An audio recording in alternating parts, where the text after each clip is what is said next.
সুপ্রিয় বাংলাদেশের সকল শিক্ষক ও কর্মচারীবৃন্দ, আমরা সারা বাংলাদেশ থেকে বাছাই করে প্রায়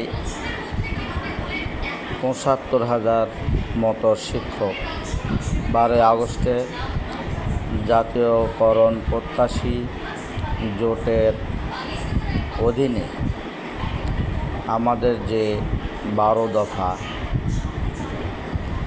এগুলো সরকারের কাছে আদায়ের জন্য জোর দাবি জানিয়েছি। এর মধ্যেই আপনাদের জন্য একটি সুখবর, সেটি হলো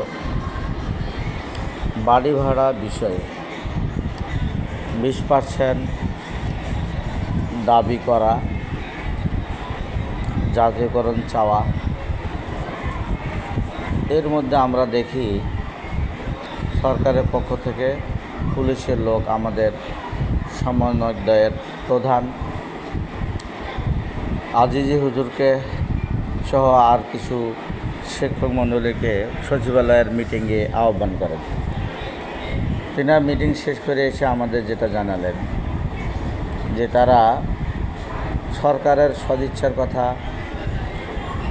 বলতে গিয়ে বললেন যে তারা ১,০০০ বাড়ি ভাড়া থেকে ২,০০০ করবেন, কিন্তু সমন্বয়কদের চূড়ান্ত সিদ্ধান্ত না হওয়ার কারণে 20% দাবি তারা জেনে এসছেন।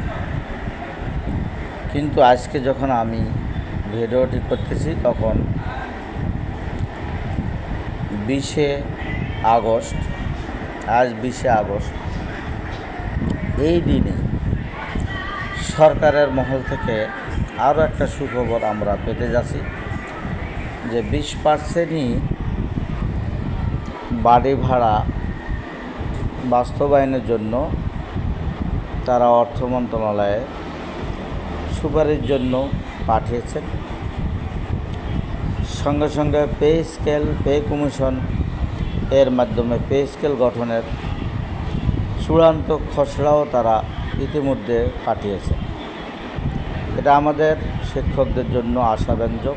আশা করি আগামী সেপ্টেম্বরের 1 থেকেই আমরা এটার কার্যকরী পদক্ষেপ দেখতে পাব এবং এর সুফল পাব বাস্তবায়নের লক্ষ্যে। আর বাড়ি ভাড়া আগস্ট মাসের বেতনের সাথে 20% থাকতেছে কিনা তাও আমরা লক্ষ্য করব। কিছু তো একটা হবেই। তো আল্লাহর কাছে আমরা দোয়া করি, আল্লাহ সকল শিক্ষক কর্মচারীদের আর্থিক এই সচ্ছলতার যা কিছু কল্যাণকর, আল্লাহ যেন তা পূরণ করেন। আল্লাহুম্মা আমিন।